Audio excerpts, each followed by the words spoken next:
Geraldine's Realty TV. Okay, it's me again, Miss Geraldine Villarasa. Okay po, nandito na naman po ako sa isang barangay dito po sa Tagkawayan, Quezon. Meron na naman po akong iba-vlog na isang property. Siya naman po ay 1.8 hectares.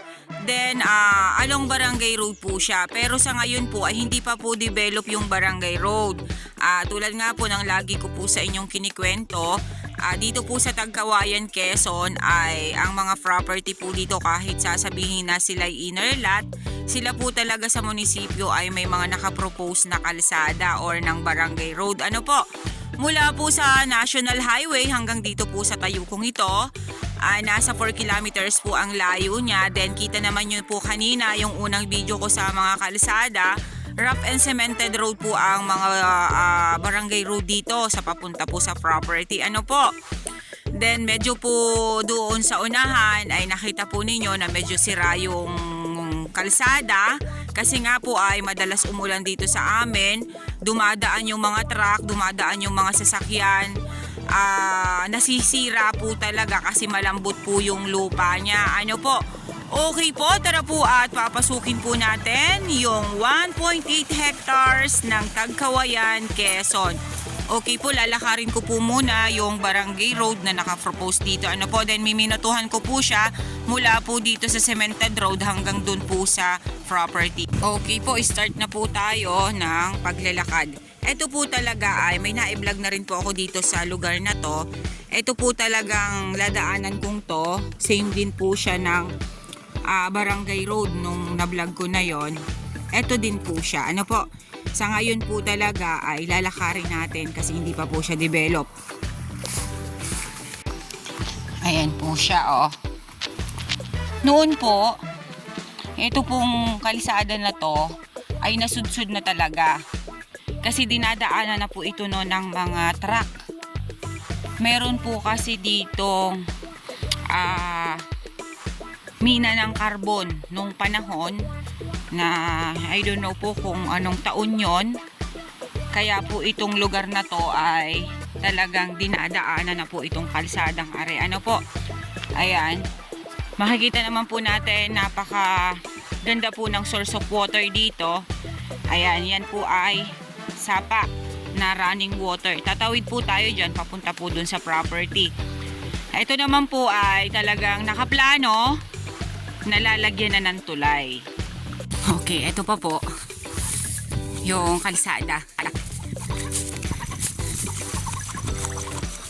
Okay po, nalakad ko na po ang kalsadang nakapropose dito sa property. Ano po, dinig ko pa yung mga sasakyan na dumadaan doon sa pinag-umpisahanan ko kanina. Napakalapit lang po niya talaga doon sa cemented road na pinagbabaan ko kanina. Ano po?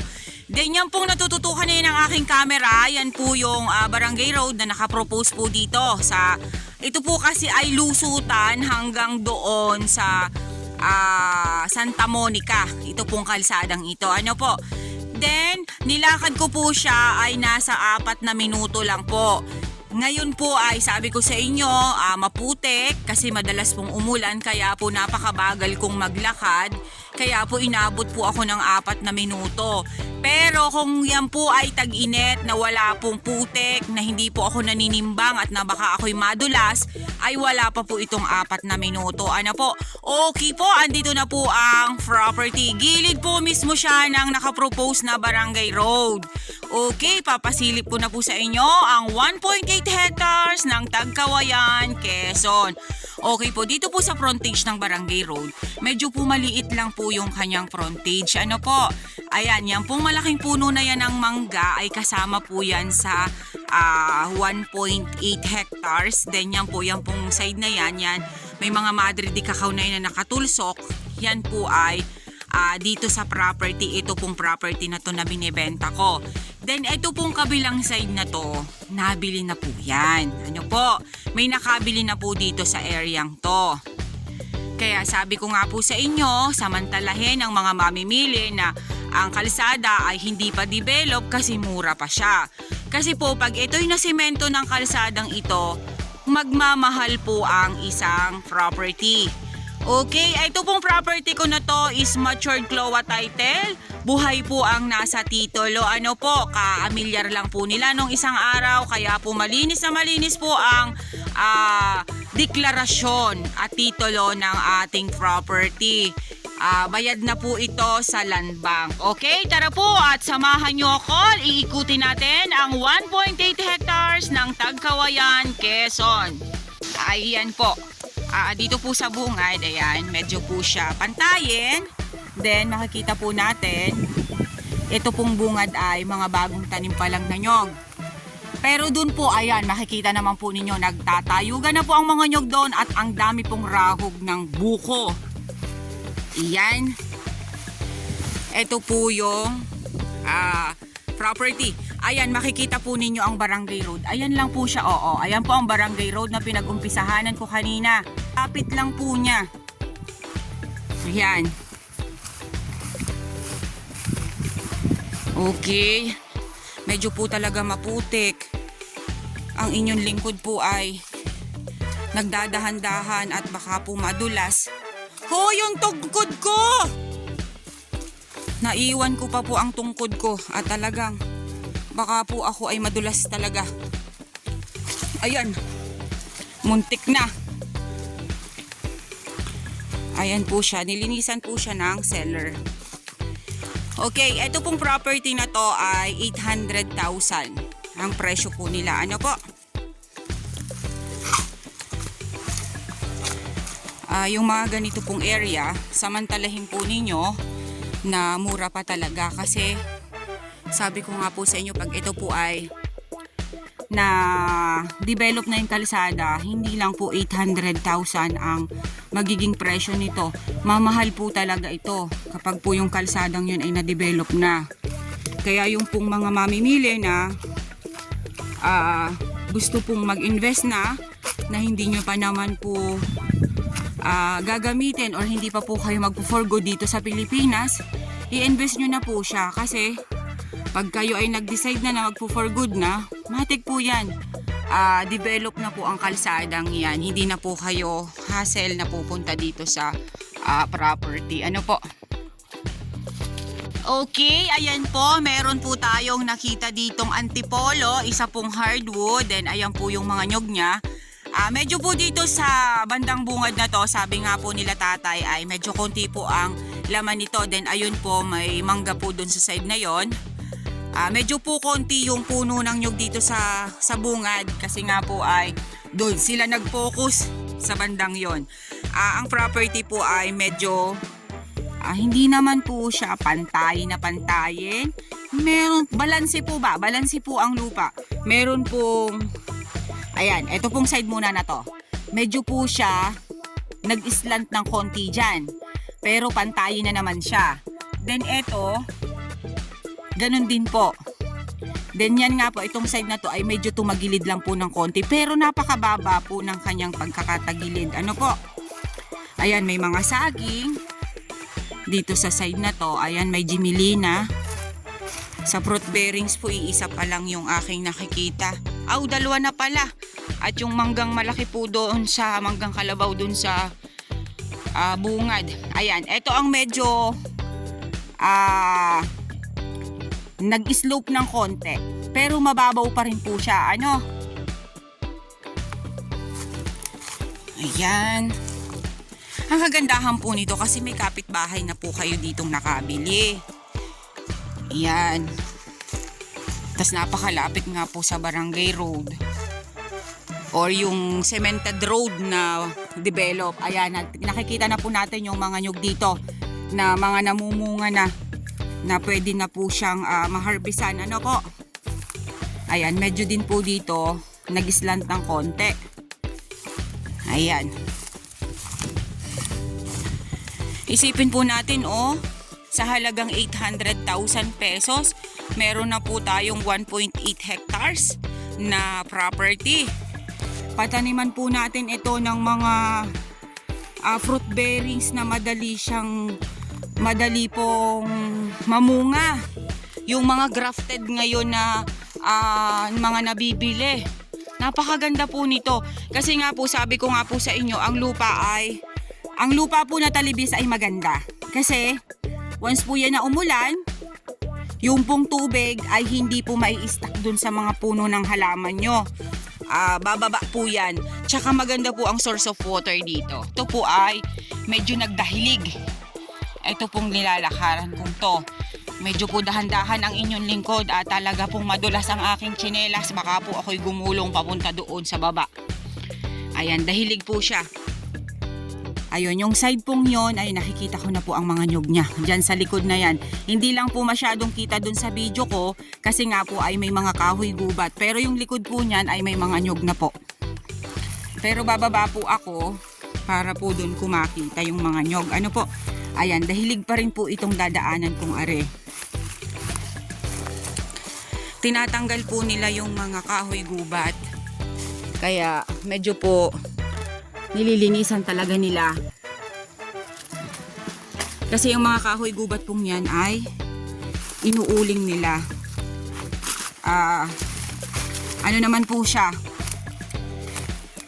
Maganda naman po siya, natanggalin na nga yung mga kahoy gubat na yan para hindi na po talaga maduming tingnan. Kumbaga po ay maaliwalas na pong tingnan kahit hindi po totally hindi po totaling malinis na malinis. Ayan po, kita naman po natin. Ayan, tinanggal po nila yung mga kahoy-kahoy dyan. At yun nga po, yung binanggit ko sa inyo kanina ay ginawa po nilang uling. Inuuling po nila para malinis po yung property. Ayan po, may mga nyog na po dito. Kasagsagan po siyang namumunga. Yun nga po, sabi ko nga po sa inyo, yung mga rahog po niya ay maraming laman. Yung pong rahog ay salitang Bicol. Ano po? Dito po sa Quezon ay buwig. Yung buwig po niya ay maraming laman. Ayan, napakaganda po ng mga nyog niya pang mamunga. Nga lang, yun nga po sabi ko sa inyo, hindi po siya ganun karaming nyog.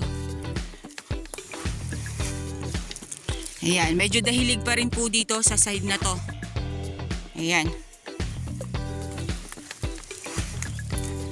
Ay, sana'y walang buting basag, masakit sa paa. Ayan, dahilig pa rin po dito sa side na to.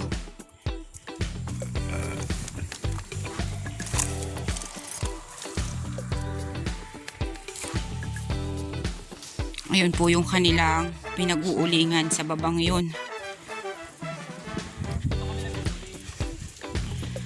Nakakailang uling kayo? Aba. Madami na yun. May pampasko na. Abay, sa dami naman ng kahoy gubat na yan, talagang malaki ang kikitain niya sa uling. Mabili ngayon ng uling sa Kamaynilaan. Oo, mahal. Mag-uling na lang tayo yan. Mag-uling na muna tayo. Yun na muna ang ating negosyuhin. Okay, pupuntahan po natin yung sapa. Okay, ayan po. May mga pangilan-ngilan pa rin po ditong nyog sa side na to. Pero lahat po siya ay namumunga. Ayan, pag natapos naman po nila kuya yung pag-uuling, malilinis po nila ng maayos siyang paligid na yan. Okay, pupuntahan po natin yung source of water. Sabi po ng seller, ito po ay running water.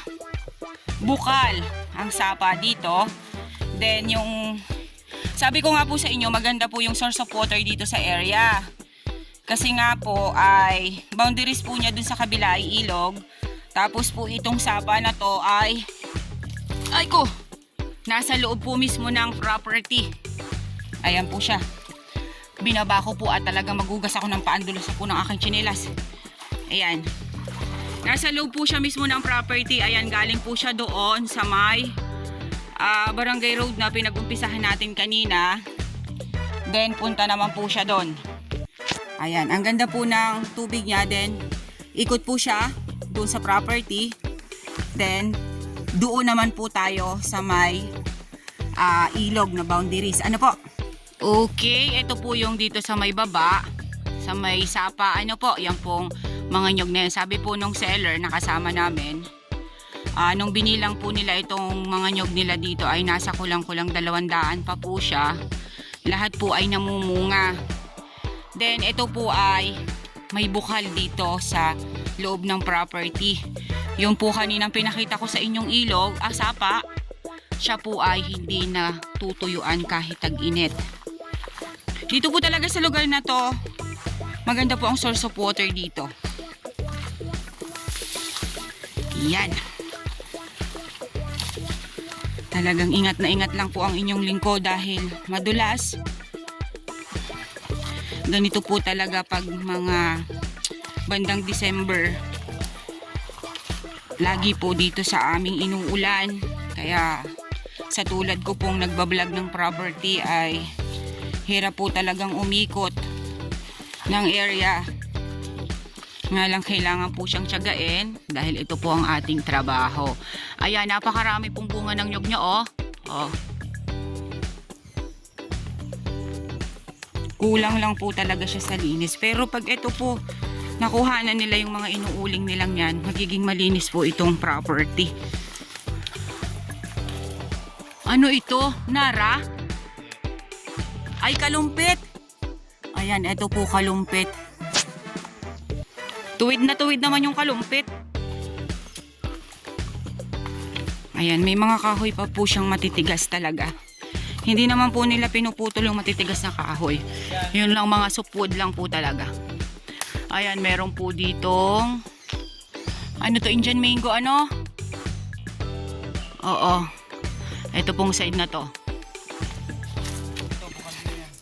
Ayan, makikita po natin, oh, ang tubig ay malinaw, tumutulo. Ibig sabihin po, talagang maamo ang tubig dito sa lugar na to. Ayan, yan pa rin po yung sapa na kadugtong nung kanina. Then, balon. Ito kuya, ayoko magturo. Ayan po ang balon nila. Kumbaga po ay, ang tawag po sa amin sa Lopez niyan ay bukal. Yan, dyan po kami kumuha. Dyan sa ganyan po, sa Lopez, dyan nung ako'y bata pa. Meron pong isang bukal dun sa lugar namin. Dun kami kumukuha ng inumin.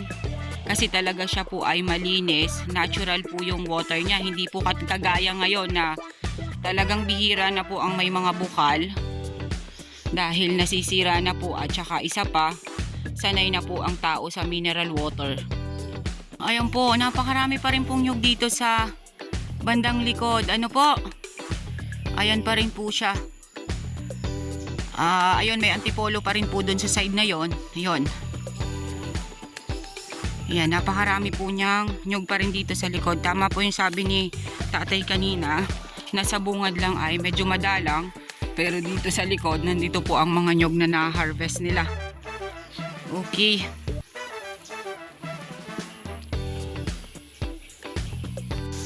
Okay guys, sabihin niyo na po ang property namin. Dito po ito sa Tagkawayan, Quezon. 1.8 hectares along Barangay Road. Then mula po sa National Highway hanggang dito po sa property ay nasa 4 kilometers lang po ang layo niya. Then yan po, yung mga nyug na yan ay nasa kulang-kulang pa rin po siyang 200. Then may mga fruit bearings din po ako sa kanyang nakita. May mga mangga po dito sa property. Yun nga po kanina yung binidyo ko sa una ay napakalaki pong puno ng manggang kalabaw. Ano po din ang source of water po niya dito ay sapa. Then boundaries po niya ay ilog. Ayan po ang ilog niya. Ayan po siya. Then nabanggit ko na po sa inyo ang about po sa title. Siya po ay matured CLOA. Buhay po ang nasa titulo. Bayad po ang amilyar. 800,000 po ang price ng 1.8 hectares na to. Okay po, once again po ako po ulit ang inyong site locator, si Miss Geraldine Villarasa. Muli po akong maglalambing. Pa-like and share po ng aking mga vlog and pa-subscribe na rin po ng aking YouTube channel, Quezon Province Realty TV. Okay, thank you for watching!